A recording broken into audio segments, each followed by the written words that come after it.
Hello there, and welcome to the Sleepy Nature channel.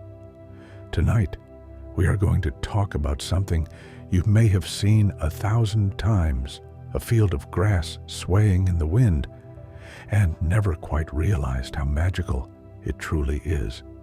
Because here's the thing, grass moves exactly like the ocean, not kind of like it, not almost like it, exactly like it. Scientists have a word for this. They call it a flutter wave. And when you understand what is really happening out there in that meadow, when you see the invisible threads connecting a blade of grass to the pull of the sea, you will never look at an open field the same way again. There is a whole quiet universe of movement waiting for you in the simplest places. So let yourself get comfortable right now. Let your shoulders drop just a little. Take one slow breath in through your nose and let it out gently. There is nowhere you need to be, nothing you need to do. Just rest here with me and let the soft world of grass and wind carry you somewhere peaceful. Close your eyes for just a moment, not to sleep yet, but to imagine. Picture a wide open meadow, somewhere quiet, somewhere warm. The sky above is the pale gold of late afternoon, and the grass stretches out in every direction, tall and soft and full of light. Now a breeze comes through, and the grass begins to move. It moves in a ripple. A long, smooth, rolling ripple that travels from one end of the field to the other, just like a wave passing across the surface of the sea. You can almost hear it, that soft, rushing whisper, like the world is breathing out. The very first thing to understand is that grass does not simply bend when the wind blows. It bends in sequence. This is the key to everything. One blade bends, then the next, then the next, in a perfectly timed chain, so that the movement rolls across the field rather than happening all at once. Scientists call this a traveling wave, and it is the same mathematical pattern that moves through ocean water when wind pushes across the surface. What you are seeing in that meadow is not just grass moving, it is information moving. A wave is, at its heart, a way of passing energy from one place to another without moving the material itself. The water in an ocean wave does not travel with the wave. It rises and falls in place. The grass blade does not travel across the field. It bends and then springs back. Only the pattern, the shape of the wave, actually moves forward. A single blade of grass is a remarkable little engineer. It is hollow in the middle, which makes it both lightweight and surprisingly strong, much like the steel tubes used in modern buildings. This hollow structure means it can flex dramatically without snapping. A grass blade can bend almost flat against the ground in a strong gust and then rise back up again, perfectly intact, ready for the next one. The outer surface of a grass blade is covered in microscopic ridges, so small you would need a magnifying glass to see them. These ridges help control how the blade moves through air, reducing drag and allowing it to catch the wind in a very specific, elegant way, angling just enough to redirect rather than resist. When you run your finger along a blade of grass from tip to base, it feels smooth. But if you run it the other way, from base to tip, it feels slightly rough, almost like a very gentle saw. This is because the cells on the surface are arranged at tiny angles, all pointing in the same direction, like feathers on a bird. This is part of how grass evolved to survive. The microscopic texture helps raindrops run efficiently toward the roots and helps the blade spring back upright after being pushed down. Now think about the ocean for a moment. When the wind blows across open water, it does not push the water sideways like a bulldozer. Instead, it drags against the surface, creating tiny ripples. Those ripples catch more wind, grow into wavelets, and eventually become the long, rolling swells you see at the beach. The grass field works on a remarkably similar principle. The wind does not push all the grass flat at once. It interacts with the tops of the blades first, and that interaction creates a cascade of movement. There is something called the canopy layer in a field of grass, which is the zone where the very tips of the blades meet the moving air. This is where the wave is born. The air flowing over the top of the canopy moves faster than the air closer to the ground, because the ground slows air down through friction. This difference in speed, fast air above and slower air below, creates something called shear flow. And shear flow is one of the primary engines of wave formation in both water and grass. The waves you see in a wheat field or a meadow are not random. They have a measurable length, the distance from one crest to the next, and a measurable speed. In a gentle breeze, grass waves typically travel at roughly half the speed of the wind itself. So, if the wind is moving at 10 kilometers per hour, the wave rolls through the grass at about 5. There is always this beautiful, unhurried relationship between the speed of the air and the speed of the pattern it creates. Researchers who study how air moves around plants, a field called plant aerodynamics, have found that grass fields and ocean surfaces follow the same fundamental equations.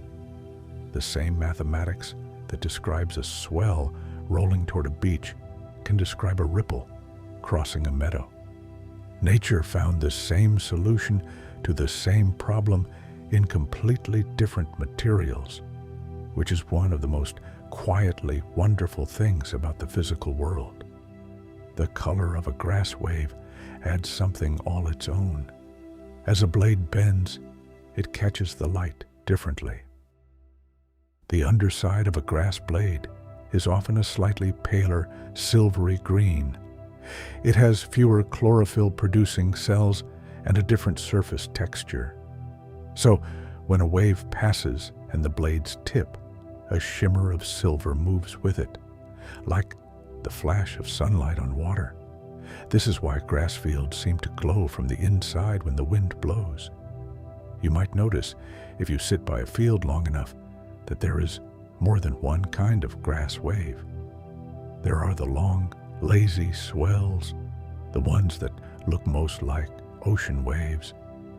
And there are also smaller, faster ripples that run along the surface between the big ones. This is almost identical to what you see at sea, where large ground swells carry smaller wind chop on their surface. Both systems run at the same time, layered over each other, creating that complex, ever-changing texture that makes a windswept field so endlessly beautiful to watch.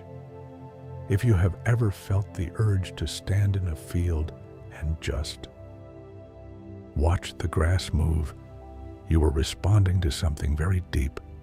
Human beings are drawn to rhythmic, repetitive visual patterns. We find them calming and hypnotic.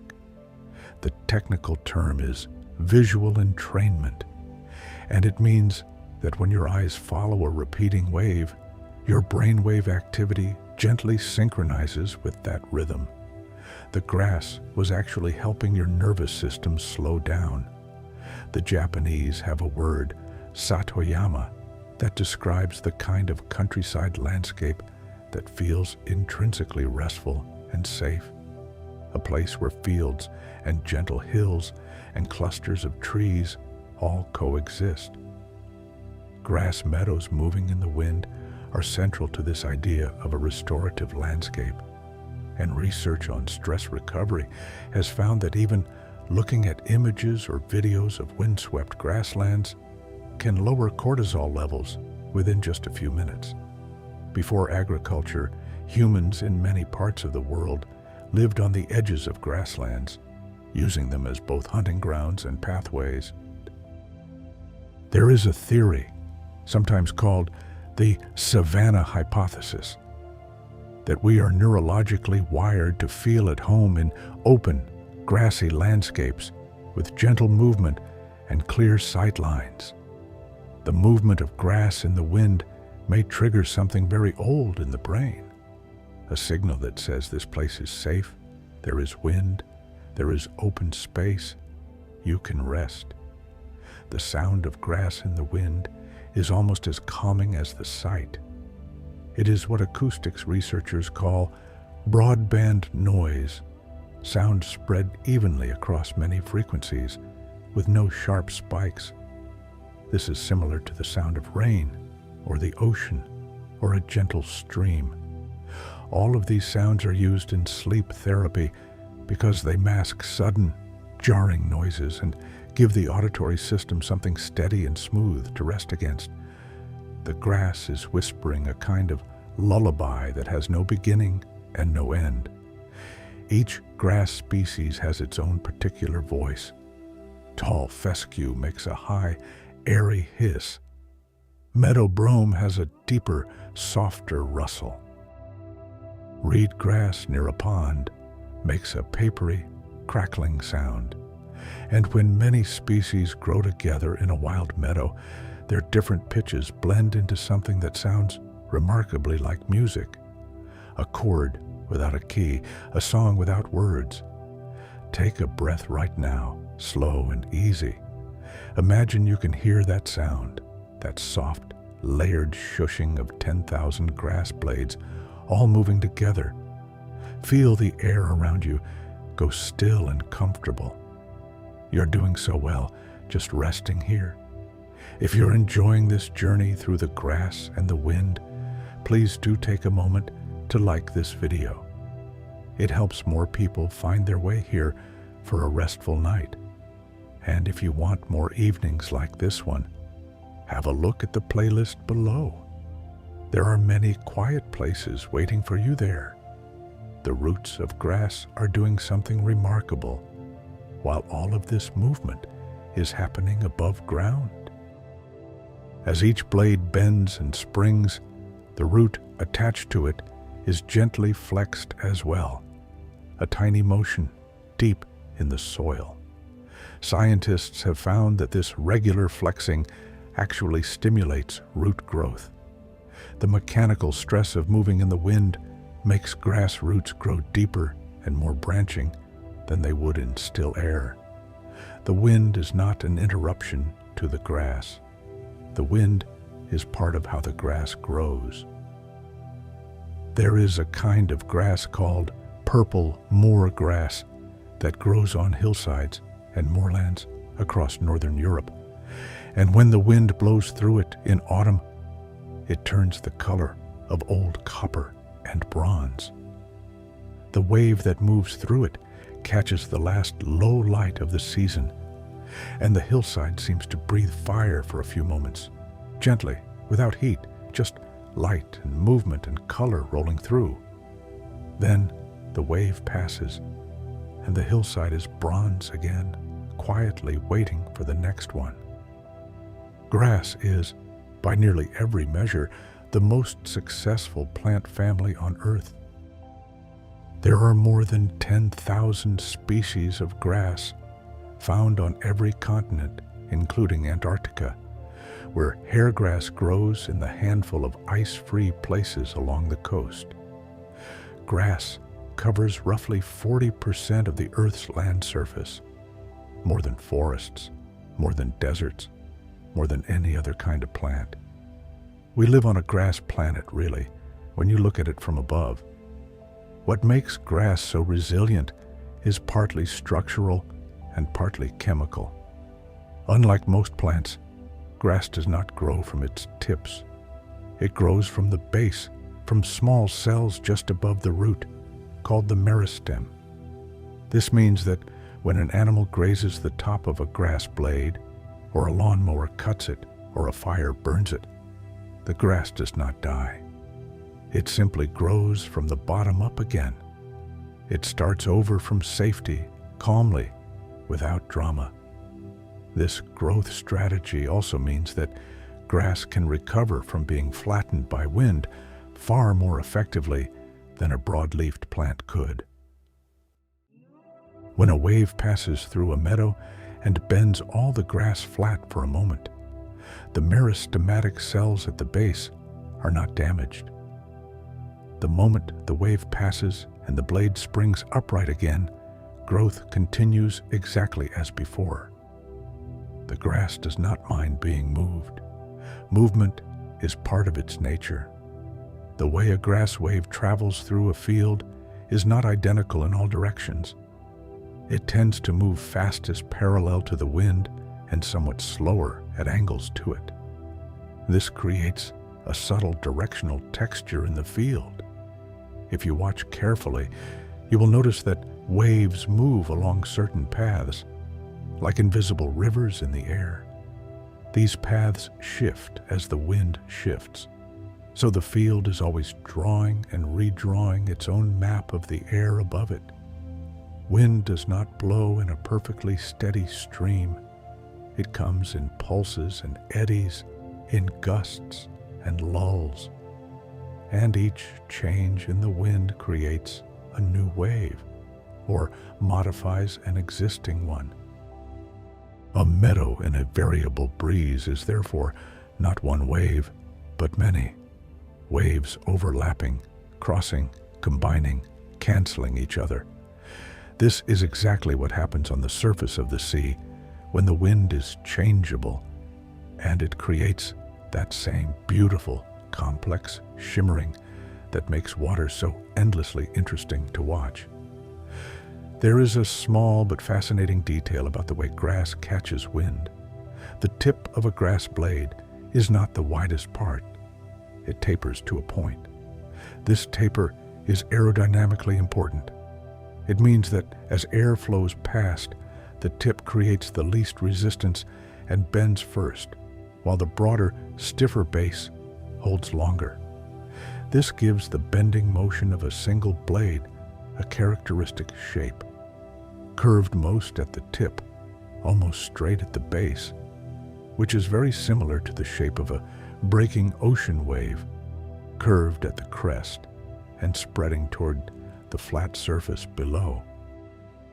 In large grain fields, wheat, barley, rye, the waves are easier to see because the plants are all approximately the same height and grow in rows. The regularity creates a very clean, rhythmic pattern that is easier for the eye to follow. But in wild meadows with mixed grasses of different heights and densities, the waves become more complicated, more like the surface of the open ocean far from shore, where the swells come from many directions and create a constantly shifting mosaic of shapes and reflections. Farmers have understood grass waves for centuries without necessarily having the science to explain them. There is an old method of determining wind direction by watching a field, not the gross direction, which you can feel on your face, but the subtle shifts and curls. An experienced farmer could tell whether the wind was turning, and by roughly how much, just by watching the texture of the grain moving in the field. The field was a kind of living weather instrument. Swallows and swifts know about grass waves too. These birds hunt insects that live in and above grass meadows, and they have learned to use the wave patterns to navigate. An insect that is displaced by a passing wave, lifted briefly from one grass blade and deposited on another, is temporarily disoriented, and for a fraction of a second, it is slightly easier to catch. Swallows skim low across meadows precisely when the wind is creating these disruptions, timing their runs with the rhythm of the grass. it is worth pausing to consider what it must feel like to be a spider in a grass meadow when the wind comes. Spiders build their webs between grass blades, often quite low to the ground. When a wave passes, the two blades holding the web move, not together, but in sequence, because the wave arrives at one before the other. The web is briefly stretched, then compressed, then restored. Most spiders have evolved webs elastic enough to survive this regular flexing. The web of a grass meadow spider is not fragile.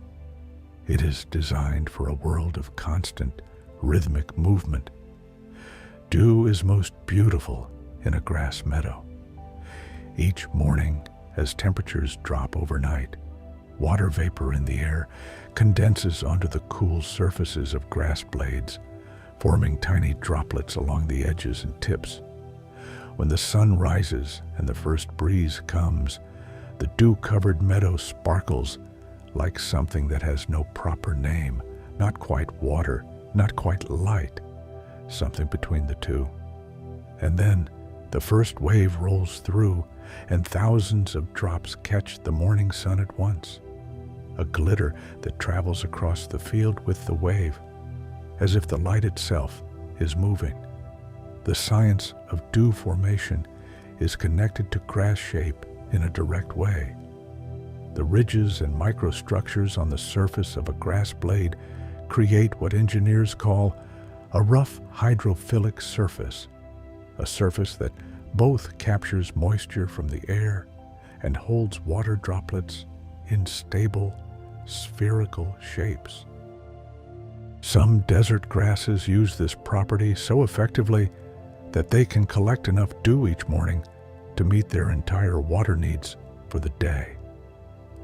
The grass blade is, among many other things, a small but elegant water-gathering machine. Grasslands are among the most biodiverse ecosystems on Earth.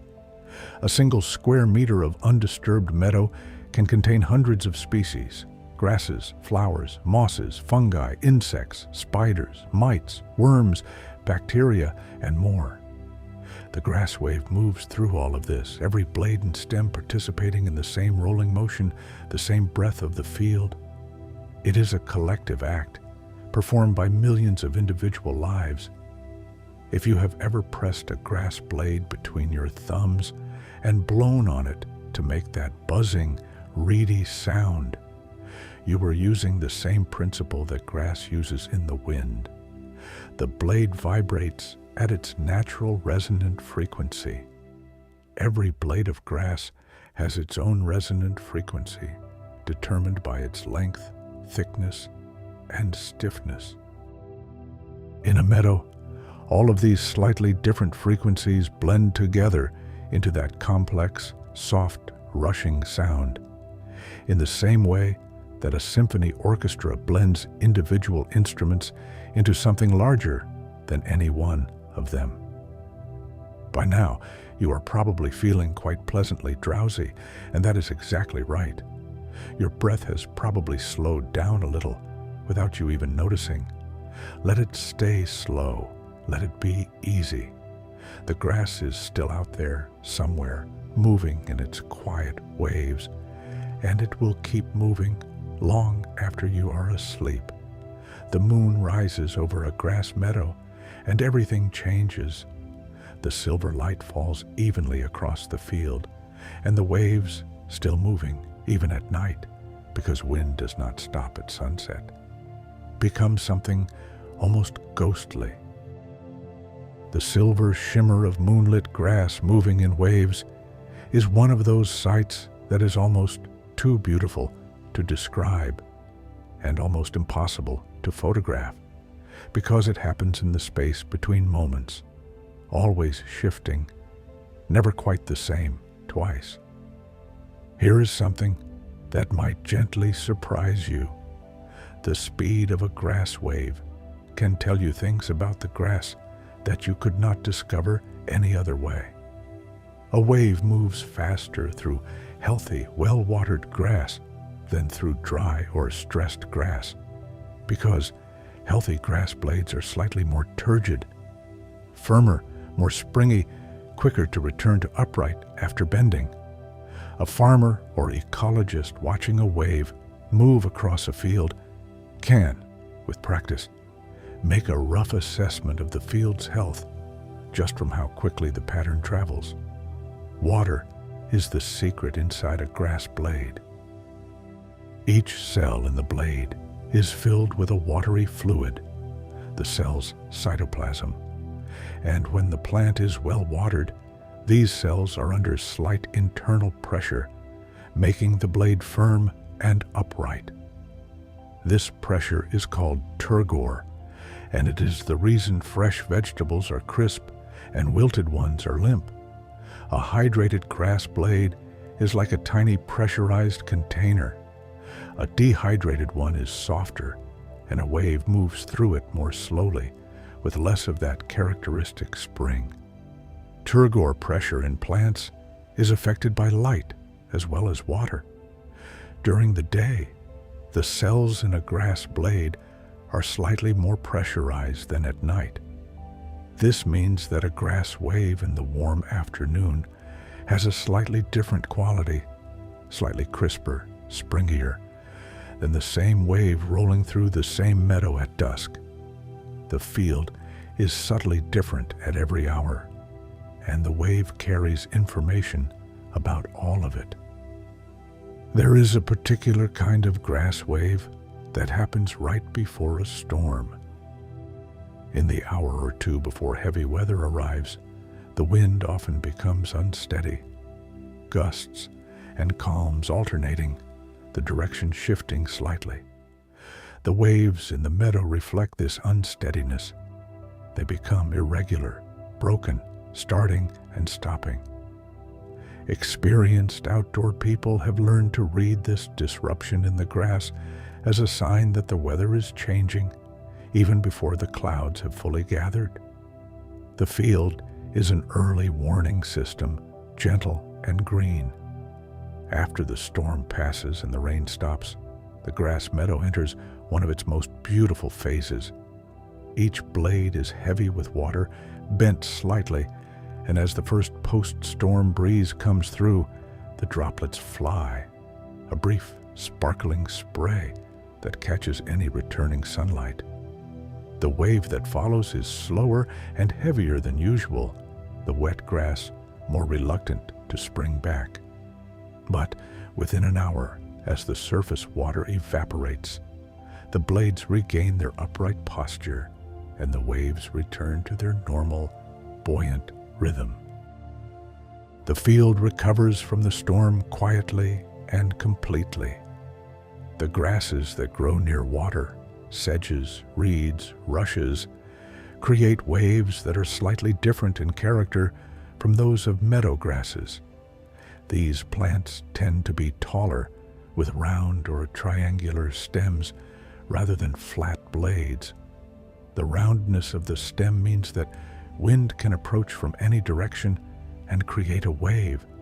There is no edge-on angle that resists the flow. Reed beds near lakes and marshes create waves that are more three-dimensional, more complex, twisting slightly as they travel, like a slow, gentle corkscrew moving through the stand. Ancient people all over the world used the sound of wind through reeds and grasses as a model for musical instruments. The flute, the oboe, the clarinet. All of these are, in a sense, attempts to recreate the sound that air makes when it moves past a thin, flexible blade. The wave of sound that a musician produces is, in a way, a very distant cousin of the wave that moves through a meadow on a summer afternoon. Both are air-making music with a flexible surface. Both are beautiful. Grasses have been growing on Earth for roughly 66 million years. They appeared just after the extinction event that ended the age of the large dinosaurs, and they changed the world. Before grass, the landscape was dominated by ferns and cycads and broad-leafed plants. After grass, vast new ecosystems became possible. Ecosystems that eventually produced the zebra, the bison, the horse, and the human being. All of us, in some way, are children of grass. The evolution of grass-eating, grazing, was one of the great developments in the history of life. Animals that ate grass had to evolve teeth that could handle the silica crystals embedded in grass blades. Silica is the same material as sand, and it wears tooth enamel very quickly. Horses, for example, evolved high-crowned teeth, tall molars that wear slowly from the top down over a lifetime of grass eating. The grass shaped the horse just as the horse shaped the grass. There is something called the grass fire cycle that maintains grasslands over long periods of time. Grass grows, dries at the end of the season, and the accumulated dry material becomes fuel. Fire passes through, burning the dry material, but leaving the living roots intact beneath the soil. Then the rains come, the roots send up new growth, and the meadow is reborn, often thicker, more diverse, and more full of life than before. The fire is not the enemy of the grass. The fire is part of the grass's long story. Prairies in North America, the pampas of South America, the steppes of Central Asia, the savannas of Africa, the veld of Southern Africa. Each of these is a different expression of the same basic principle. Wind, grass, wave, all of them have this in common. All of them catch the light in that particular way. All of them breathe with the wind. All of them create that same slow, rolling motion that the ocean makes, though they may be 1,000 kilometers from the nearest shore. Imagine standing in the middle of the North American tall grass prairie as it existed 200 years ago, before most of it was turned to farmland. The grass would have been taller than you. Big blue stem grass, the dominant species, could grow to 4 meters in a good year, well above your head. The waves that moved through it would have been enormous, sweeping rolls of movement that you would have felt as much as seen, a slow green surge that would have made you feel very small and very safe at the same time. Only about 4% of the original North American tallgrass prairie remains today, mostly in Kansas and Oklahoma. But in those remaining patches, on a good windy day, you can still get a sense of what the whole continent once looked like. A sea of grass, rolling from horizon to horizon, with waves moving through it like the breathing of something vast and ancient and completely unhurried. Conservationists who work to restore prairie land often say that the moment they know a restoration is working is when they see the wave, when the grass is diverse enough and tall enough to catch the wind properly, when the wave comes back. That is when the meadow has become itself again. The wave is a sign of life, a sign of health, a sign that the land has remembered what it is. Take a slow, comfortable breath. Feel the weight of your body against whatever you are resting on. Let your hands go soft. Your shoulders can drop a little more. You have been carrying the day, and the day is done. There is only this soft voice and the thought of grass and wind and a wide, quiet meadow somewhere out there in the evening. If this is helping you rest, a like on the video means the world to us here at the Sleepy Nature channel. It lets us know that this quiet corner of the internet is reaching the people who need it. And when you wake tomorrow, refreshed and easy, you might want to explore the rest of the playlist. There are many gentle journeys waiting for you. The grasshopper lives its whole life in the grass, among waves. Its legs are designed to cling to grass blades in the wind. The tiny claws at the end of each foot hook into the microscopic ridges on the blade's surface, holding on without effort. When a wave passes and the blade bends, the grasshopper bends with it, patient and untroubled, and springs back upright when the wave moves on. It has never known anything other than this world of constant, gentle motion. Let the thought of the grasshoppers stay with you for a moment. Small, green, impossibly patient, holding on lightly to a swaying grass blade while the whole world moves around it. There is a kind of wisdom in that. Hold on lightly, let the wave move through. The color green that grass produces is not accidental. It is the precise color that the chlorophyll molecule reflects. And chlorophyll reflects green because it uses the red and blue parts of sunlight for photosynthesis, and green is left over. This is a remarkable accident of chemistry. The most abundant color in living nature is the one that life cannot directly use. Green is what remains. Different grasses are different shades of green, and the wave shows all of them at once. Ryegrass is deep and dark. Bent grass is soft and blue-green. Fescue has a silver tinge in certain lights. Timothy grass is rich and almost olive. When a wave moves through a mixed meadow, it riffles through all of these shades in sequence, like turning the pages of a book of greens. In late summer and autumn, many grasses begin to flower, and this changes the wave. Grass flowers are tiny, but they are carried on long, flexible stalks called culms that extend above the leaf blades. When the wind blows, these flowering stalks catch it differently than the leaves do, and a second, faster wave often runs along the tips of the flowers, while a slower, heavier wave moves through the leaves below. The two-layer wave of a flowering meadow is one of the most beautiful things the wind can do. Grass pollen is released by these flowers in enormous quantities. A single ryegrass plant can release 10 million pollen grains in a single season. The wind carries the pollen, and the same wave motion that creates such beauty in the meadow is also how grasses reproduce. The wave shakes the pollen loose, lifts it into the air, and carries it to the receptive flowers of neighboring plants.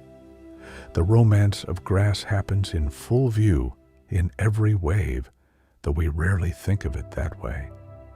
There is a grass called quaking grass, or Brisa media, which is grown in gardens specifically because of the way it moves in the wind. Its seeds hang from delicate, flattened, heart-shaped spikelets that tremble and quiver at the slightest breath of air. Even when the wind is too gentle to create waves in other grasses, quaking grass is already dancing, a continuous, fine-grained shimmer that seems almost too light to be real, as if the air itself is barely touching it, and yet it cannot stay still.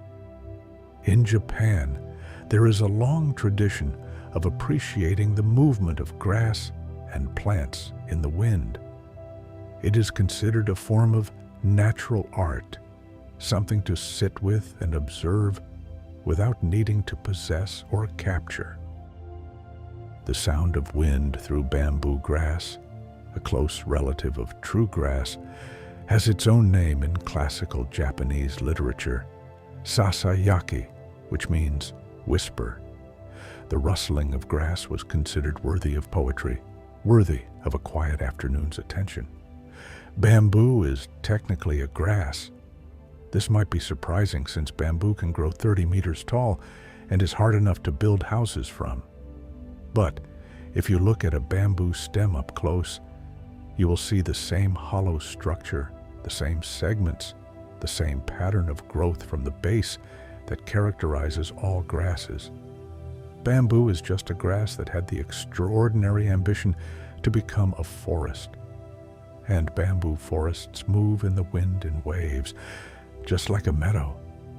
Great, slow, creaking waves that make a sound like the sea in a gentle storm.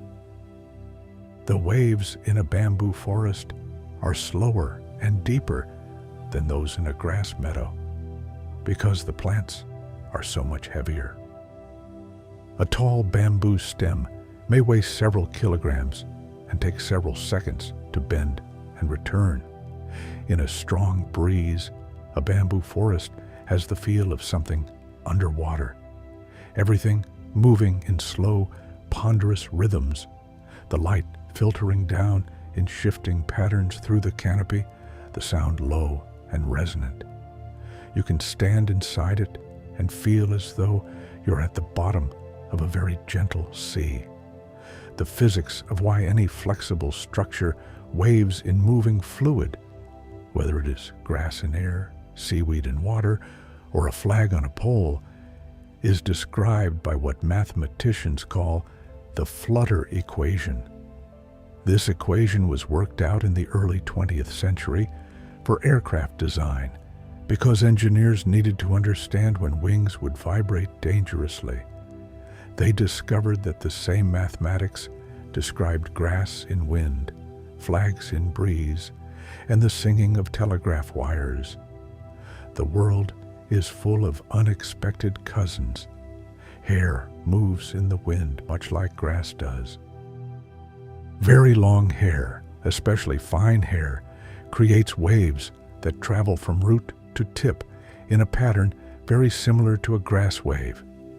There is a term in hair science, hair aerodynamics, and it is actually studied for both cosmetic and forensic purposes. But the purely visual effect of long hair moving in the wind the way grass does is one that has appeared in poetry and painting for thousands of years. We respond to it the same way we respond to the grass, with recognition, with a kind of stirring. Water and grass have always been paired in the human imagination. Meadows beside rivers, reeds at the lake's edge, the coastal grasslands near the sea. In many creation stories from cultures around the world, the first land to emerge from the primordial waters was covered in grass, a green skin forming over the face of the deep. The pairing of grass and water, of land and sea, is one of the oldest stories there is, and the wave is their shared language. Let your breathing settle here. You have been breathing all this time, slowly and steadily, and your body knows exactly what to do with the night ahead. Let it take over. Let your thoughts drift without catching on anything. Imagine the meadow, dark now, the stars coming out overhead, the grass still moving in its quiet waves. A field that does not know it is dark, does not know it is late, just continues its ancient conversation with the air. A meadow at night smells different than a meadow in the day. Some of the aromatic compounds released by grasses, particularly the green, cut grass scent that comes from a molecule called cis-3-hexanol, are produced more heavily when the plant is under gentle mechanical stress, such as being moved by wind. This means that on a breezy evening, a meadow actually smells more intensely of grass. The wave is releasing perfume. The smell of cut grass is so deeply calming that some researchers have identified specific molecules in it that reduce anxiety in laboratory studies. One compound, called 2-phenylethanol, is found in many grasses and also in roses, and it has a demonstrable calming effect on the nervous system. You do not need to know its name. You just need to remember the feeling of smelling it. Warm, fresh, green, the smell of a summer afternoon winding down. In the morning, the dew-covered grass smells different again, cleaner, cooler, with a faint mineral edge where the water has carried up a trace of earth from the roots. And when the first sun warms the wet grass, there is a brief few minutes where the scent is exactly right, warm and cool at the same time, grassy and earthy and fresh. And then the dew evaporates and the day begins in earnest. But for those few minutes, the meadow smells like the beginning of everything. In Iceland, there are fields of grass that grow right up to the edge of the lava. Old, cold lava, gray and black, from eruptions that happened centuries ago. The grass creeps in from the edges one blade at a time, slowly colonizing the rock. And where the lava meets the meadow, the wave stops.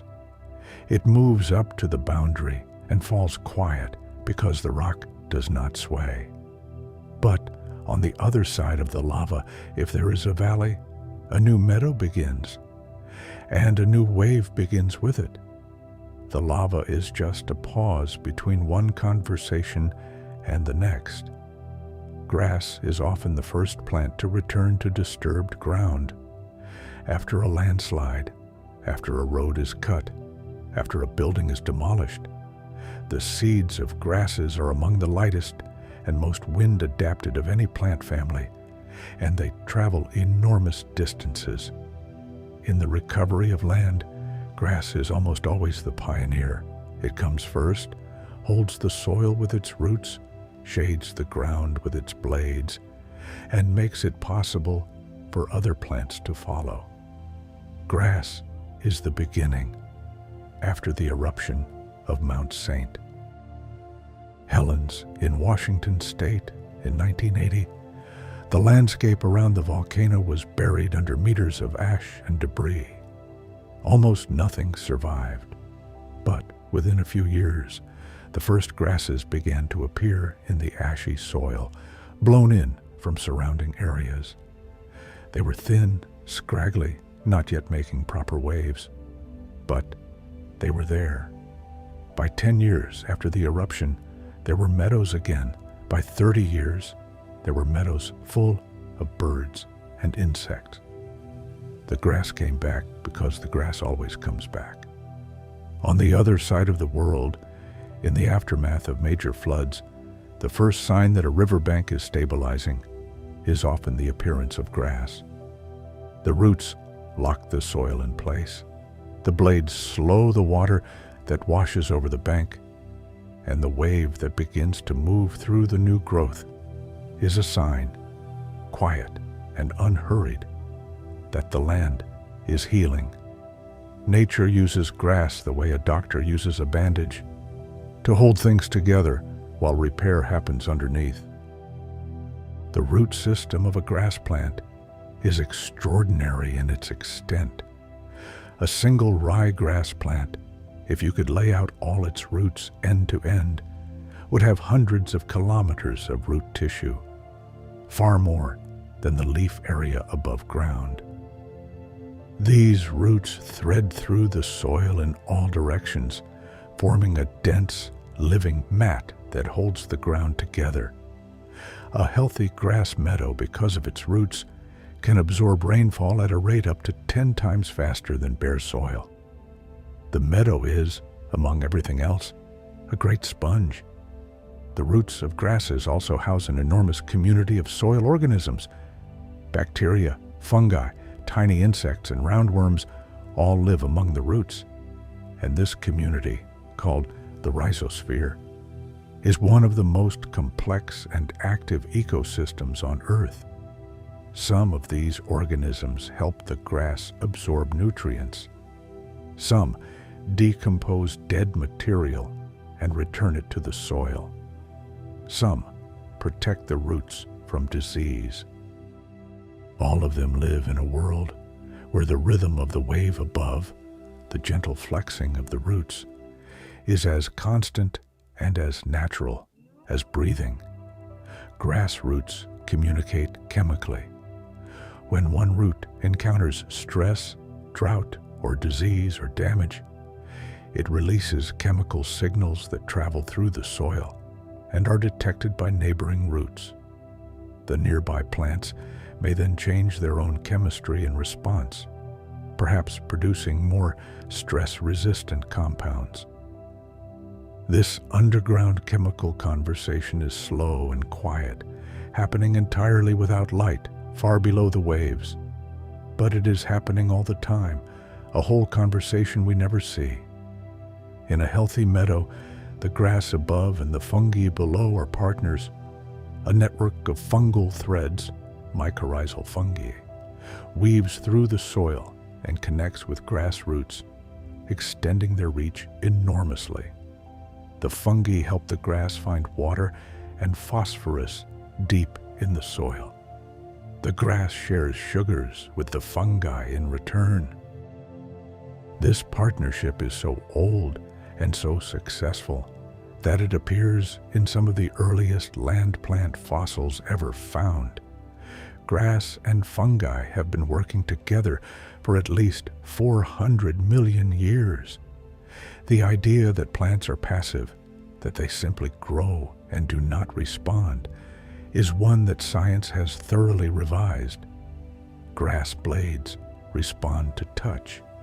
If you stroke a grass blade repeatedly, gently, it eventually slows its growth. The mechanical stimulation triggers a cellular response called thigmomorphogenesis, which makes the plant grow shorter and thicker, more robust against whatever is touching it. Wind is touching the grass constantly, and this is part of why windswept grasses are often shorter and sturdier than the same species grown in sheltered places. This responsiveness to touch means that the wave itself shapes the grass. A meadow that experiences frequent waves in a windy location grows grass that is more resistant to wind. The wave creates the conditions for its own future. It is a gentle feedback loop, the grass and the wind adjusting to each other over seasons and years, finding a balance that suits them both. There is a meadow in the mountains of New Zealand called a tussock grassland. The tussocks, large, dense clumps of grass, are separated by bare ground between them.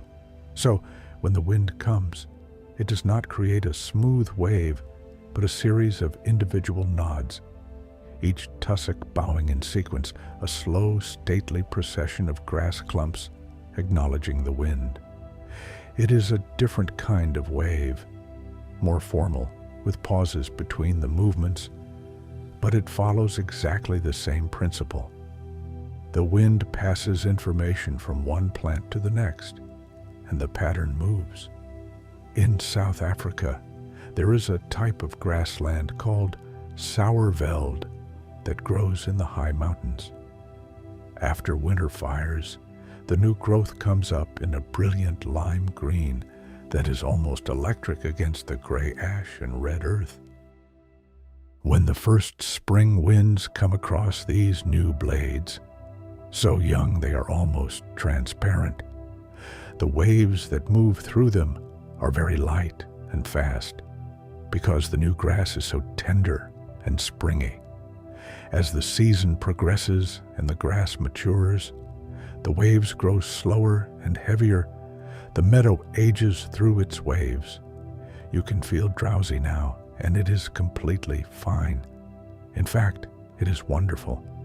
Your body is doing exactly what it is supposed to do when the light fades and the night settles in. If you are drifting in and out, catching a thought here, losing it there, that is perfect. Just let the sounds and the words and the thought of the grass and the wave carry you softly forward. You do not have to hold on to anything. If you would like to find more evenings like this one, the playlist below is full of them. Stories about the rain, about the ocean, about mountains and stars, and the small lives of forest creatures. It is all there, waiting. And a like or a comment always makes such a kind difference to this small, quiet channel. The stars are out now in our imagined meadow. The Milky Way is a river of light above the grass, and the wave is still moving, darker now, quieter, just a soft shift in the starlight where the grass tips catch and lose the glow. A bat passes low overhead, quick and silent, hunting moths that have gathered above the warm grass. A fox trots along the edge of the field, pausing to listen, and the wave continues unhurried, indifferent to the hour, faithful to its ancient physics. The fox pauses at the edge of the meadow and looks out. Its ears turn independently, each one pointing in a slightly different direction. A fox's ears can rotate like satellite dishes independently of each other, and in near total darkness, a fox can locate a mouse moving through the grass by sound alone. But tonight, there are no mice, or perhaps there are many mice, and the fox is simply in no hurry. It sits for a moment at the meadow's edge, watching the dark wave move through the dark grass, and then disappears silently back into the hedgerow. The sounds of a meadow at night are different from those of a meadow in the day. The insect chorus changes register. Crickets and grasshoppers, who were singing in daylight, become quieter and are replaced by the low, resonant chirp of field crickets, who prefer the dark. The birds are almost entirely silent, save for the occasional soft call of a hunting owl. And the wind, if anything, speaks more clearly at night, because there are fewer sounds competing with it. The wave in the grass at night is mostly a sound, not a sight. The male field cricket makes his call by rubbing one wing against the other, a process called stridulation. The edge of one wing, which has a fine-toothed comb-like structure, is dragged across a hardened ridge on the other wing. The frequency of the call, how high or low it is, depends on the temperature. A warm night produces a faster call, a cool night, a slower one. This relationship is so reliable that you can estimate the temperature of the air from the speed of a cricket's chirping. The cricket is a living thermometer. Fireflies appear in warm, humid meadows on summer nights, and they use light as their crickets use sound as a language of attraction.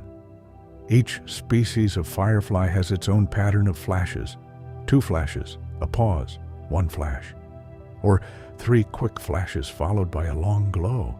The patterns are precise enough that one species can tell its own kind from another in the dark. And when many fireflies are present in the same meadow, they sometimes begin to synchronize.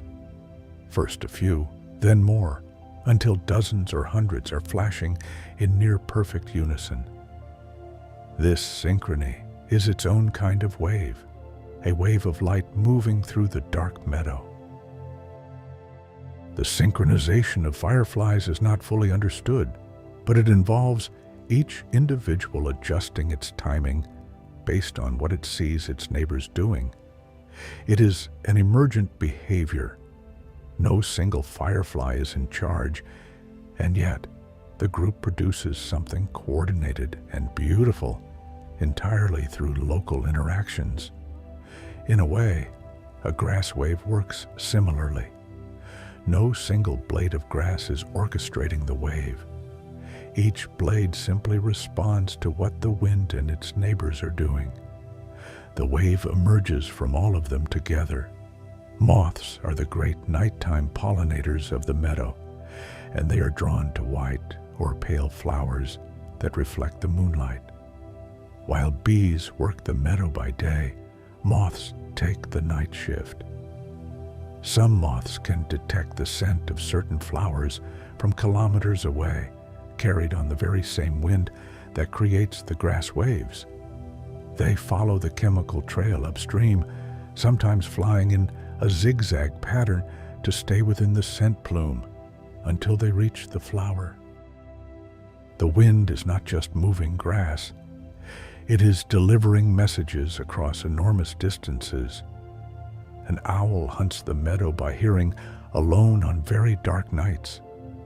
The facial disc, the flat, heart-shaped or circular arrangement of feathers around an owl's face, works like a parabolic antenna collecting and directing sound toward the ears.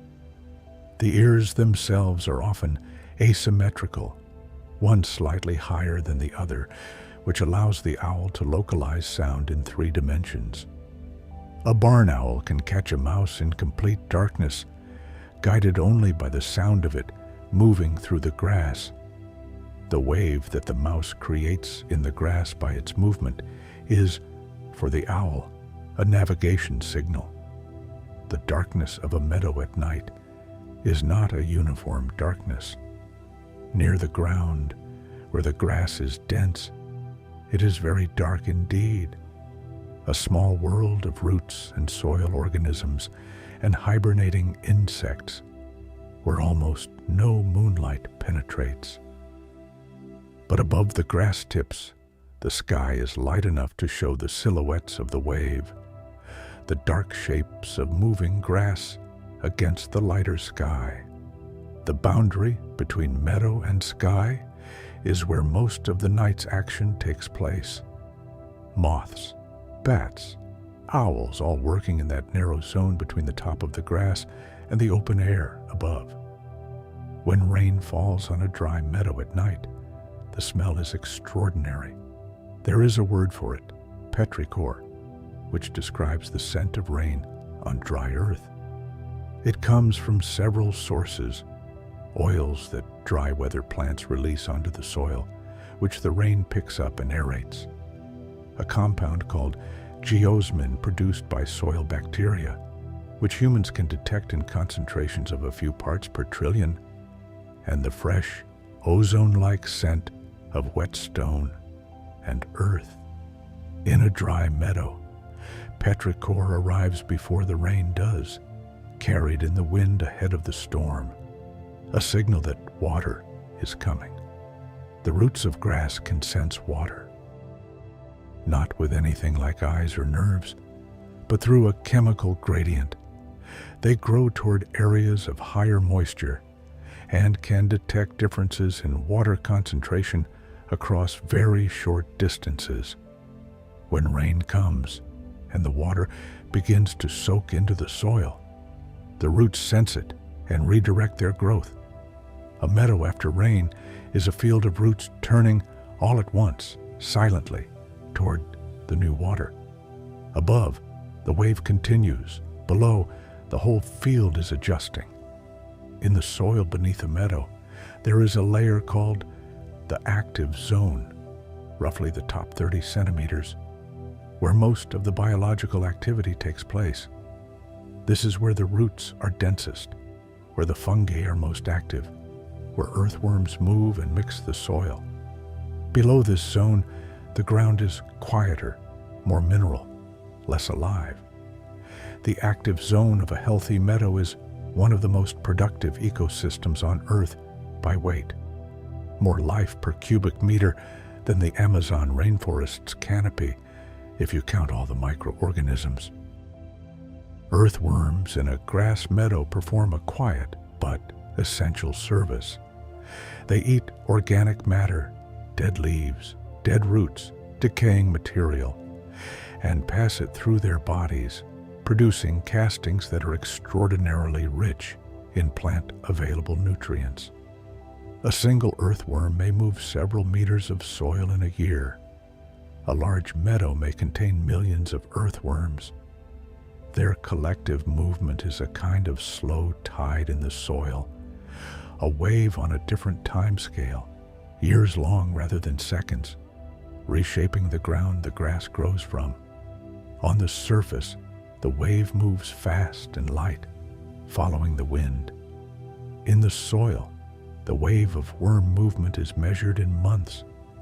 In the deeper geology, the wave of mineral change is measured in thousands of years. The meadow exists at all of these timescales at once, and the blade of grass, small as it is connected to all of them, rooted in time as well as in earth. Settle into the night. Feel the quiet around you. The meadow is doing its nighttime things, unhurried and complete. Everything that needs to happen is happening without your supervision. The roots are drinking, the worms are working, the stars are slowly wheeling overhead, and the wave is still moving through the dark grass, patient as it always has been. The moon, if it is up tonight, has moved since you began reading. It is always moving. 1/4 degree per hour, roughly 2 moon widths. And by the time morning comes, it will be in a completely different position in the sky. But the meadow below it does not keep track. The meadow just continues, wave after wave, breathing with the wind, indifferent to the time. There is a phenomenon in very large grass fields called phase locking, where different sections of the field begin to produce waves that are synchronized, not identical, but correlated, as if the whole field is breathing together in a loose, comfortable rhythm. Scientists who study this observe it from satellites and aircraft, and from the air. A large, synchronized grassland looks almost alive in a way that is hard to describe, like watching a vast creature breathe. The mathematics of phase locking appears in many places in nature, in the synchronized flashing of fireflies, in the beating of heart cells, in the chirping of crickets on a warm night. Whenever a large number of oscillating systems are in contact, sharing energy, sharing information, sharing air, they tend to drift toward synchrony. The meadow, without any planning or coordination, finds its rhythm. Different grasses have different preferred wave speeds related to their physical properties. Stiff, dense grasses, like some of the Mediterranean garrigue species, create short, quick waves, almost like chop on a lake surface. Tall, flexible grasses like big blue stem or elephant grass create long, slow waves, more like ocean ground swells.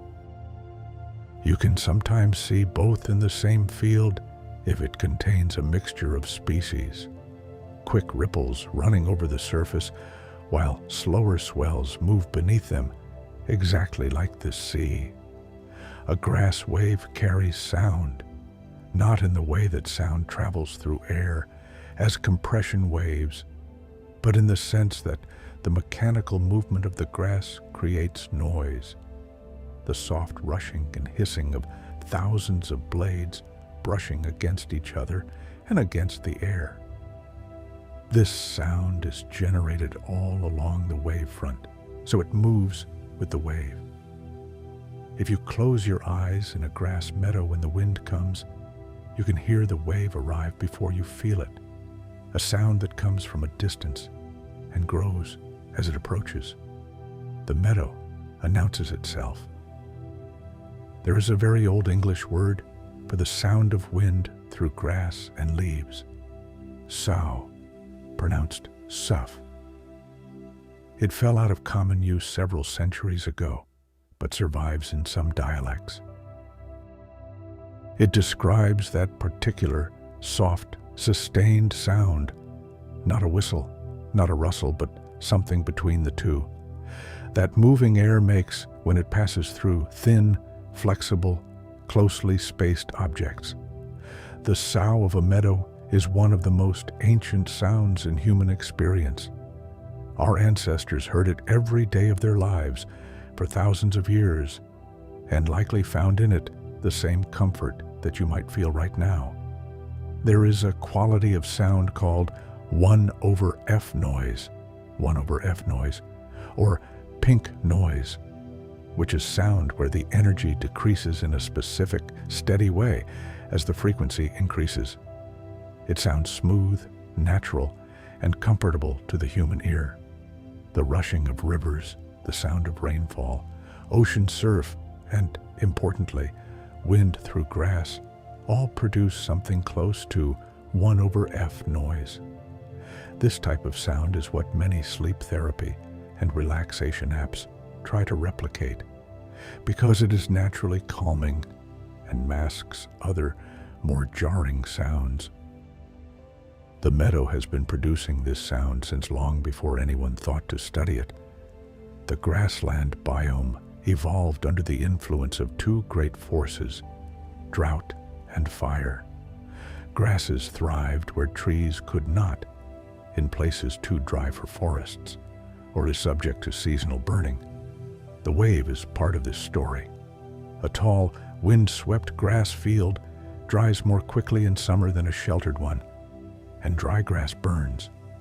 Fire moves through grassland the same way a wave does, fast, rhythmic, following the wind. Fire and wave are connected.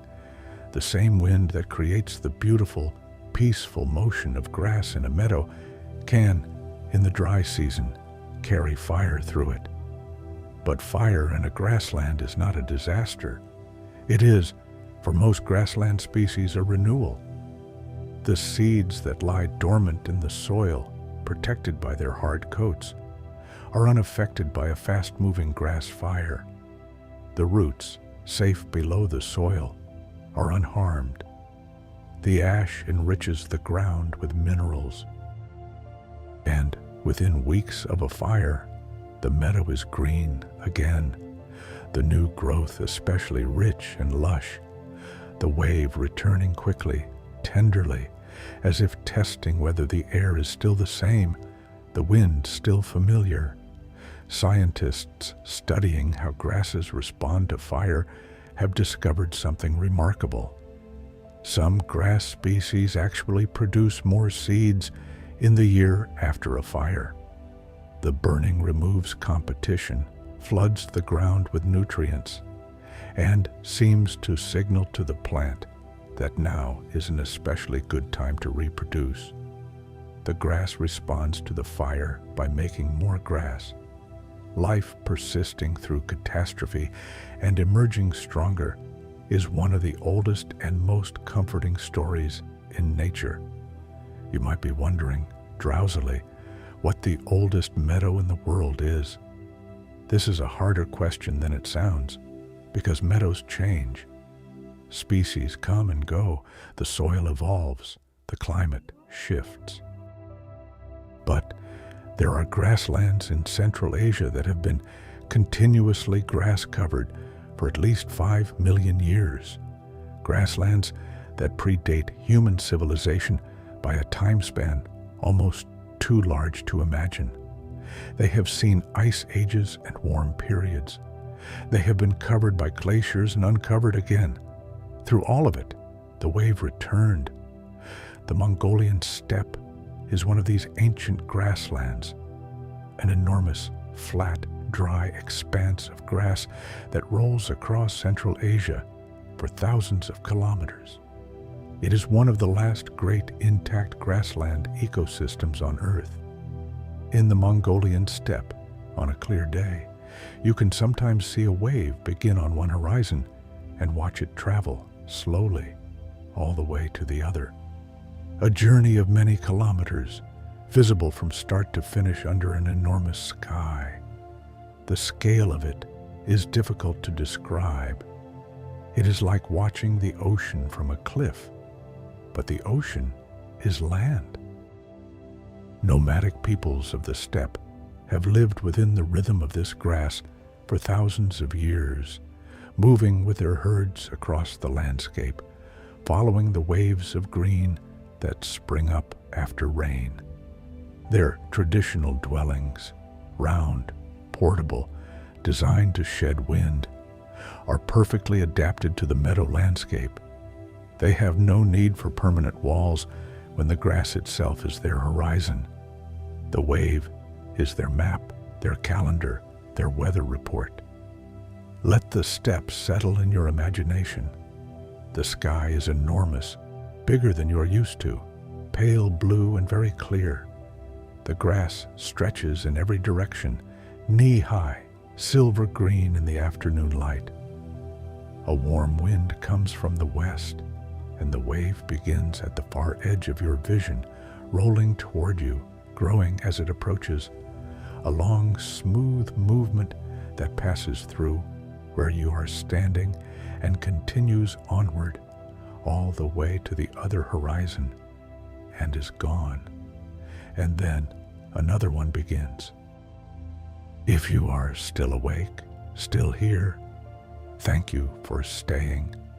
And if you have drifted a little, if these words are washing over you like the sound of water, that is perfectly lovely too.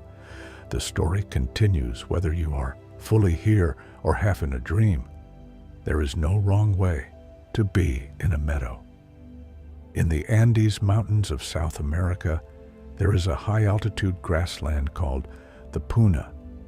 It lies above 4,000 meters, where the air is thin and the light is very bright, a hard, crystalline light, quite unlike the soft gold of a lowland meadow. The grasses that grow here, ichu grasses mostly, are stiff and pale, almost the color of wheat after harvest, because at this altitude, the growing season is short and the sun intense. The wave that moves through the Puna is slower than a lowland wave because the air is thinner. Less air means less force from the wind, even when the wind is strong. But it is still there, the same pattern, the same mathematics, the same traveling ripple across a field of grass. The llamas that graze the Puna are perfectly comfortable at this altitude. Their blood carries a form of hemoglobin that binds oxygen more tightly than lowland animals can manage, allowing them to extract enough oxygen from the thin air to go about their peaceful lives.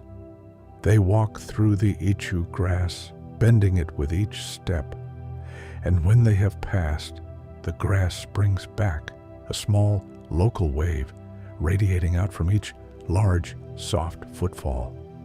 The llama creates waves the way a boat creates waves in water.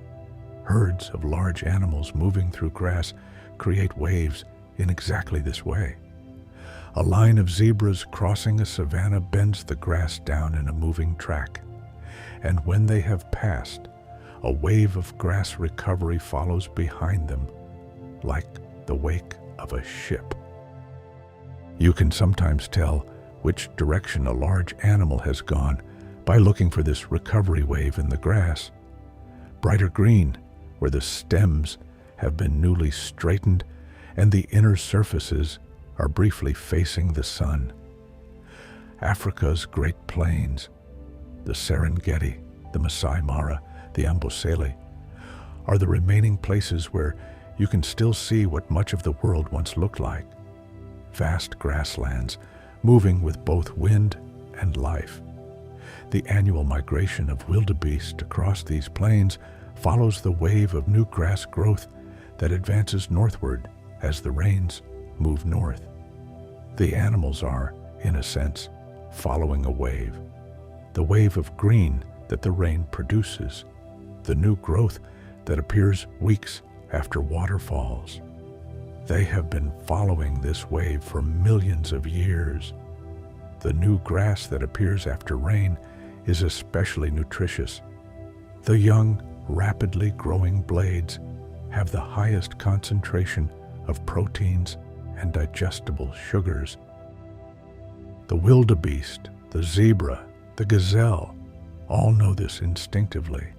They are wave followers, responding to the invisible signal that fresh grass sends into the air, chemical compounds that carry the message, New growth here, come now. The wave is an invitation. Elephants follow waves of a different kind. They use infrasound, sound below the range of human hearing, to communicate across distances of many kilometers. These sound waves travel through both air and ground, and other elephants can detect them through their feet as well as their ears. An elephant standing in a grass meadow receives information through the soles of its feet from elephants many kilometers away. The meadow is, for an elephant, a vibrating message board. The African savanna grasses have evolved alongside large grazers for millions of years, and this has shaped them. They grow from the base, not the tip, so that grazing removes only the top and allows regrowth. Their roots are deep and extensive, anchoring them against the trampling of heavy herds. And many savanna grasses produce compounds called tannins and phenolics in their leaves when grazed, slightly bitter-tasting chemicals that reduce the nutritional quality of the grass and deter further grazing, giving the plant a chance to recover. The grass talks to the animals. Gently, chemically, it says, "Enough for now." Savanna fires are started by lightning, by humans, and historically by the activity of herds and the dry season. Giraffe can see these fires from enormous distances, and they often move toward the edges of burned areas where the new growth will soon appear. They are waiting for the wave of green recovery. Their remarkable necks, which allow them to reach leaves high in trees, also serve them in the grassland. They can watch for fires, for predators, for the movement of other herds from a vantage point that most animals cannot achieve. They are the watchers of the wave. The concept of the wave appears not just in the grass itself, but in the pattern of rains across Africa. The Intertropical Convergence Zone, a belt of weather where the northern and southern trade winds meet, moves north and south with the seasons, bringing rain as it goes. The green wave of new grass follows the rain wave. The animal migration follows the green wave. Each wave is a response to the one before, a cascade of responses stretching from the sun to the sky, to the rain, to the grass, to the animals. You are at the end of a very long chain of waves. Let this settle into you softly. You are at the end of a chain of waves. The sun sends energy in waves. The warmth creates weather in waves. The weather sends rain in waves. The rain grows grass in waves. The wave moves through the grass. And you, resting here, listening to these words, moving in their own gentle wave of sound, you are part of it too. There is a quality of evenings, particularly in late summer and early autumn, when the air cools quickly after a warm day and a ground mist forms over the meadow. The mist rises slowly, thickening near the grass tips, thinning above. And the wave moves through this mist-covered meadow in a particularly beautiful way. The moving grass disturbs the mist, creating little eddies and curls that travel with the wave front. The wave becomes visible in the mist, not just in the grass. And for a few minutes, until the mist thickens too much or lifts away, you can see the wave as a shape in the fog. Mist over a meadow has its own smell, cool, mineral, slightly vegetal, and its own sound, or rather, the slight muffling of sound that moisture in the air produces. The wave in a mist-covered meadow is quieter, softer, like sound through a blanket. Everything is turned down just a little. It is a good kind of quiet, a comfortable kind. This is perhaps the best possible environment for sleep. muffled sounds, soft light, cool air, a field moving in long, quiet waves. Your body knows this kind of night. It has known it for a very long time, in a way that goes all the way back to before there were cities or houses or beds. The meadow at night is where your nervous system feels in some deep, wordless place, at home. Stay here as long as you like. The meadow is not going anywhere. The wave does not stop. And if you find yourself asleep before the story is done, that is exactly right. That is the whole point. The Mediterranean grasslands, called maquis when they are shrubby, garrigues when they are open and rocky, are ancient landscapes shaped by thousands of years of human grazing and burning and management. They smell of thyme and sage and wild oregano. And in the spring, they are brilliant with flowers, asphodels, anemones, poppies, and between all of them, the dry grasses that are the background of the scene. The wave moves differently here because the grass is shorter and stiffer, more of a ripple than a swell, and it carries the scent of all those herbs with it, a warm, complex, resinous perfume that is one of the most distinctive smells in the world. Thyme grows between the grass blades in these dry Mediterranean meadows, no taller than a fist, its tiny leaves packed with aromatic oils. When the wind creates a wave in the grass above it, the thyme below is barely moved. It is too low and too compact. But the disturbance in the air above it is enough to release a little of its scent, which drifts in the direction the wave is traveling. A wave in a thyme-covered meadow carries perfume the way a wave in the sea carries salt. The aromatic oils in Mediterranean herbs are not random.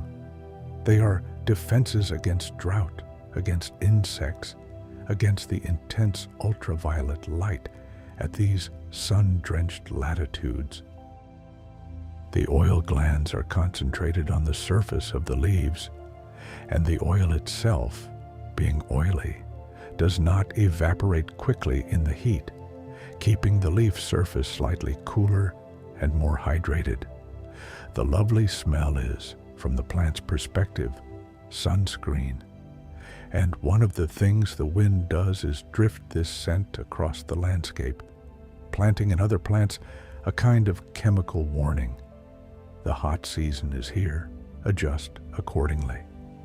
The grasslands of the Italian peninsula, particularly the ancient, unimproved meadows that survive in the Apennine Mountains, are home to species of grass, flower, and insect that have survived here, in some cases since before the last ice age. These meadows are living museums. They have not been plowed or reseeded or treated with herbicides, and the result is a complexity that modern managed grasslands cannot approach. Hundreds of species of plants in a single field, each filling a slightly different niche, creating a community so interwoven that removing any single thread changes the whole. The wave in one of these ancient meadows is richer than in a monoculture. It passes through grasses of different heights and flexibilities, each contributing a slightly different voice to the rustle, each bending and springing back in its own way. The result is a wave that is not perfectly smooth. It has texture, variation, irregularity, like a piece of handmade fabric compared to machine-made cloth. It is more beautiful in the way that things with complexity are always more beautiful than things without it. There is a tradition in parts of rural Europe of hay meadow management, cutting the grass for hay once a year, late in the season, and grazing animals on it lightly in the winter. This practice, repeated over centuries, has created some of the richest grasslands in the world. The late cut allows all the wildflowers to set seed before the scythe comes. The winter grazing opens up small patches of bare ground where new seedlings can establish. The management is so precisely tuned to the biology of the meadow that it might as well be love. Meadows managed in this traditional way often have more species of bee and butterfly per hectare than any other habitat in their region. The flowers feed the pollinators fertilize the flowers, and the grasses and flowers together create the wave that moves in the wind and reflects the light and makes the meadow look from a distance like a piece of the sea that has wandered inland and decided to stay. The Czech and Slovak regions of Central Europe have some of the best preserved traditional hay meadows left in the world. In early summer, these meadows are so thick with flowers, orchids, knapweeds, clovers, scabious, betony, that the grass is almost hidden under the bloom. The wave that moves through such a meadow is a wave not just of green, but of purple and yellow and pink and white. A wave of color, each bloom bowing and nodding in sequence. A whole color field in motion. The art of botanical illustration, the detailed, scientifically accurate drawings of plants, has a long history in Central Europe, partly because the meadows there are so rich that you can find an extraordinary variety of species within a short walk. The great illustrated botanical encyclopedias of the 16th and 17th centuries were fueled in part by the abundance of these meadows. They were a library that could be walked through, read with the eyes, experienced with the nose. Think of a flower you love, any flower, any color. Now, imagine it growing in a meadow, somewhere warm, surrounded by grass. The wind comes, and the flower nods, gently, just the head of it, on its flexible stem. And then the wave passes, and it returns to upright. And it is just a flower again, still and perfect in the sun. It has nodded at the wind, acknowledged it, and gone back to being itself. There is something deeply peaceful in that motion. No drama, just a small acknowledgement, and then stillness again. The word meadow itself is very old. It comes from an Old English word, med, which referred specifically to land kept for hay production. It is one of the oldest words in the English language for a managed landscape. Before there were fields of wheat or barley, there were meadows of grass, cut for winter hay, the most essential of all agricultural products. The meadow is older than civilization, as we usually think of it. The word wave has an equally ancient history. It comes from the Old English waefre, which had the sense of something restless, something moving.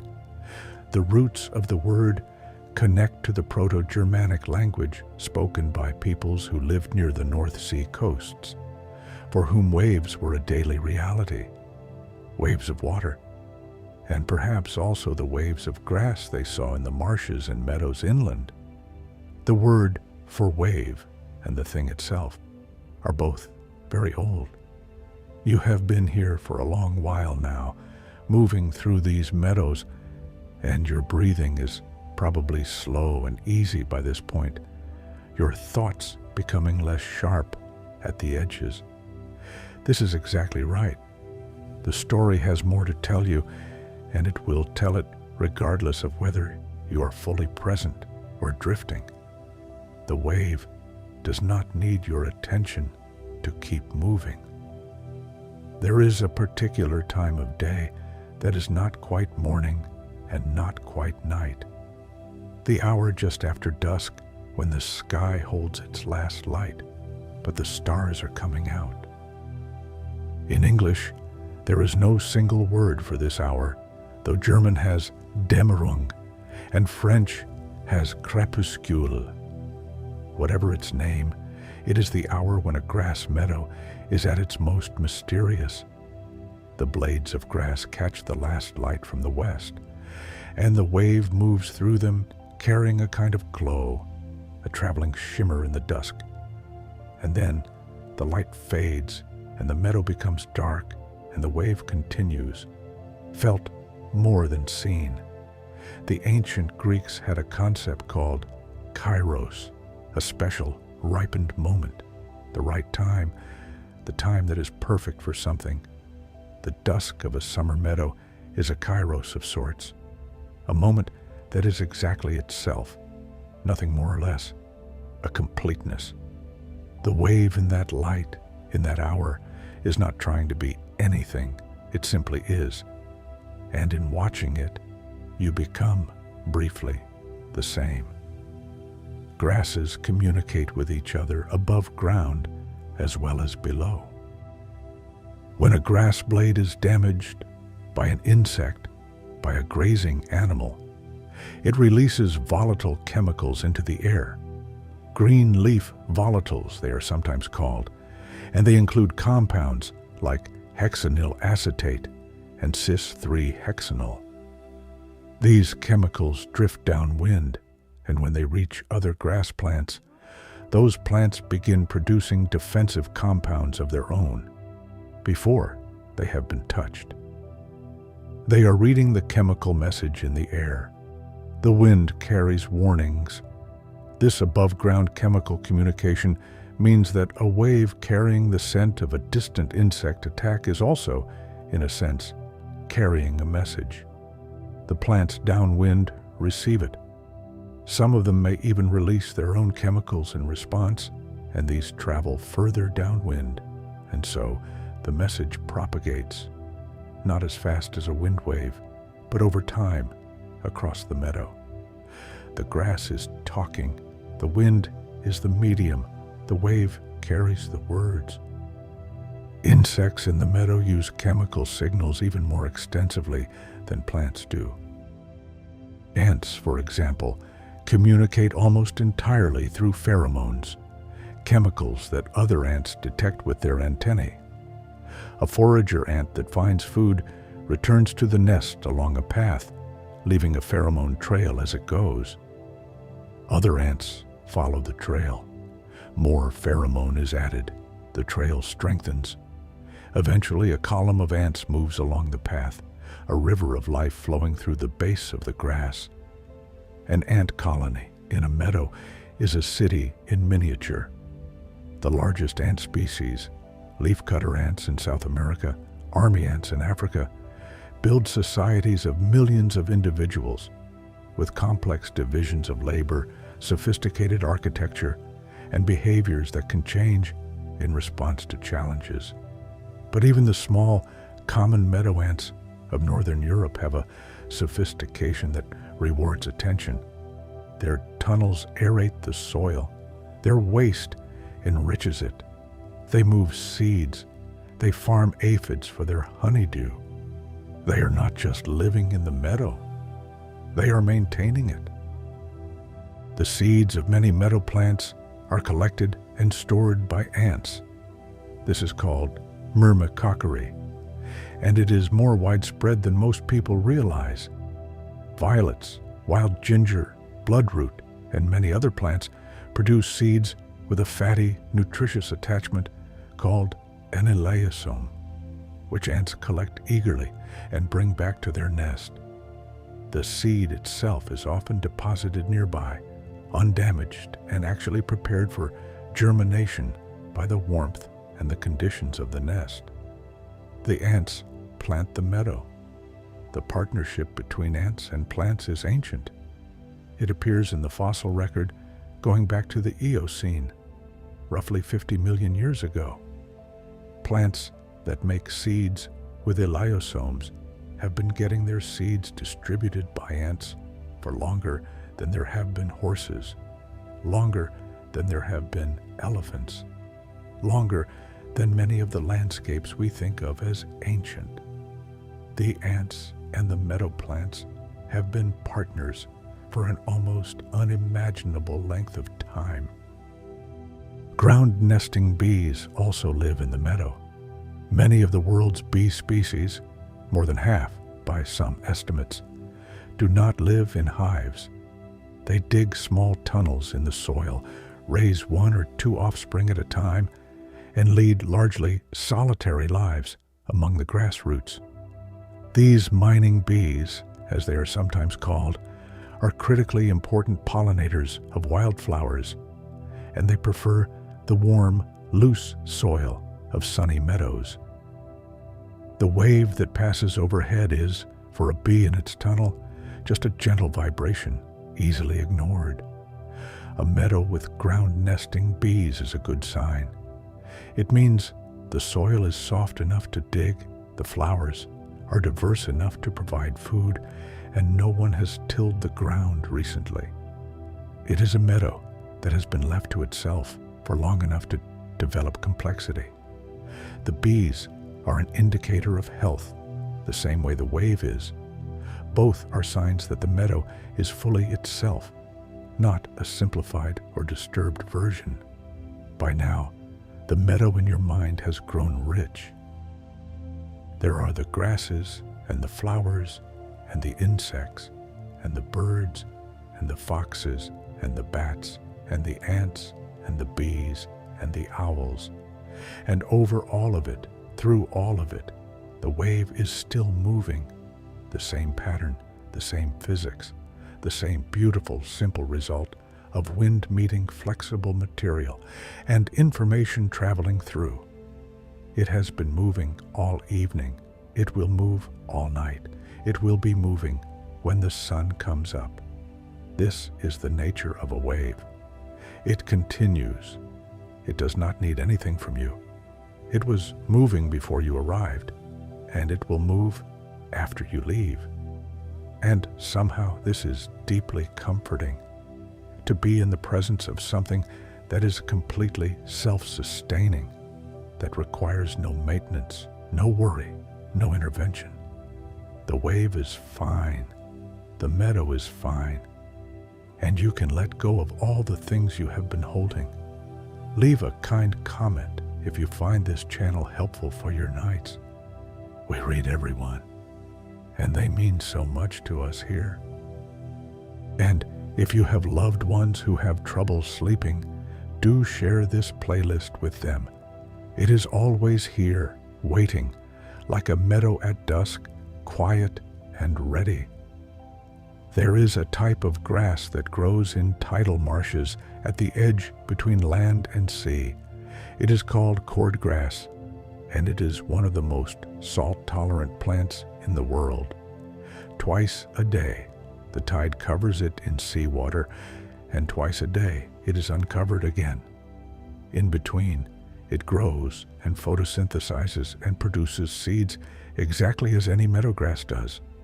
And when the tide is out, the wind makes waves in it, grass waves. And then the tide comes in and the water makes waves in it, water waves. The cordgrass lives inside the wave, always, in two different media. Salt marshes are among the most productive ecosystems on Earth, and the cordgrass is the foundation of them. Its roots trap sediment, building up the marsh over time. A slow geological wave of land formation, moving at centimeters per year. Its dead stems decay very slowly in the salt water, creating a rich organic material that feeds crabs, clams, shrimp, and the small fish that feed the larger fish that feed the seabirds. The wave in the cordgrass is the surface expression of a vast interconnected productivity that extends all the way to the bottom of the food chain. The sound of cordgrass in the wind is different from meadowgrass. It is slightly coarser, more papery, because the leaves are stiffer to resist the salt and the mechanical stress of being submerged and re-exposed twice daily. In a strong wind, a cordgrass marsh makes a sound almost like rain, a dry, rapid percussion of leaf on leaf. And when the wind eases, the sound drops to a soft, even hiss that is very close to the sound of the sea itself. The marsh makes the sound of the sea even when the tide is out. The birds of the salt marsh move with the tide, not the wind. As the tide falls and the mudflats are exposed, the wading birds come, curlews with their long, curved bills, godwits with their straight ones, redshanks picking at the very edge of the water. They work the mud systematically, following the receding tide, and when the tide turns and begins to rise, they retreat before it, moving up onto the cordgrass, waiting. When the water rises above the grass, they take to the air, circling until the tide turns again. They spend their lives between wave and wave. The curlew's call is one of the most haunting sounds in nature, a long, rising whistle that carries enormous distances across flat marshland. It is the sound of open, wind-swept country, and in many cultures, it is associated with wildness and solitude. Not lonely solitude, but the comfortable, expansive solitude of a very large, very open, very peaceful place. When you hear a curlew call across a marsh, it puts an acoustic frame around the space. Suddenly, you feel the size of it, the openness, the wave-crossed distance. Moving inland from the salt marsh, the land rises slightly and the soil freshens, and the coastal grassland begins. These grasslands, found in narrow strips between the marsh and the upland, are among the most flower-rich in the world. The combination of high light, good drainage, mild climate, and lack of competition from trees creates perfect conditions for wildflower meadows. In Britain, these coastal grasslands hold populations of plants, orchids, gentians, rare clovers that have almost vanished from inland areas. The sea breeze that makes the wave in the grass is also the moderating influence that keeps these plants alive. Sea pinks, thrift, grow in neat, rounded cushions right at the coastal meadow's edge. They are one of the plants most adapted to the salt and wind of coastal exposure. In late spring and early summer, they produce their flower heads, round, bright pink, on stems that catch every breath of coastal breeze and nod and bow continuously, like the very enthusiastic members of an audience at a concert. The sea pink is never still. It was designed for the wave. Coastal light is different from inland light. The proximity of water means more moisture in the air, and moisture scatters light in specific ways. Colors appear slightly different at the coast. Blues are bluer, pinks are pinker, greens have a particular luminosity. Photographing a coastal meadow often produces colors that look slightly too vivid to be real, but they are real. The light is just doing what it always does near water, spreading and bouncing and arriving from multiple directions at once, filling in shadows, making things glow. The sea mist that rolls inland on some mornings turns a coastal meadow into a world of mystery. The grasses disappear into whiteness at knee height. The flowers float above the mist like disembodied color. The wave is almost invisible, but you can hear it. The soft hiss of moving grass in the mist, coming from the direction of the sea, traveling inland. And then the mist lifts and the world returns. Blue sky, green grass, pink thrift, the gray sea in the distance, and the wave, as always, traveling. The sea is visible from many coastal grasslands, and when you can see both the wave in the grass and the wave on the water at the same time, the similarity is unmistakable. The same long rolling rhythm, the same traveling pattern, the same beautiful, simple physics.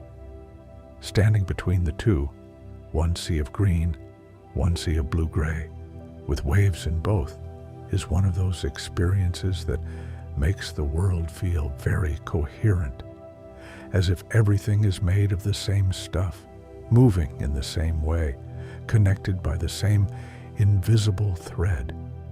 This is close to the truth, actually. The wave in the grass and the wave on the sea are not just similar. They are the same mathematical phenomenon, expressed in different materials. The same equations govern both. The same instabilities create both. The same wind drives both. When you look at a grass meadow moving in the wind, you are seeing exactly what a physicist would see if they watched the ocean. The same patterns, the same principles, made visible in green instead of blue. The French mathematician and engineer Jean-Laurent d'Alembert described wave motion mathematically in the 18th century, and his wave equation has been used ever since to describe the behavior of waves in strings, in water, in air, in electromagnetic fields, and in grass. The same equation, the same form. D'Alembert did not know about grass waves. He was thinking about vibrating strings and water.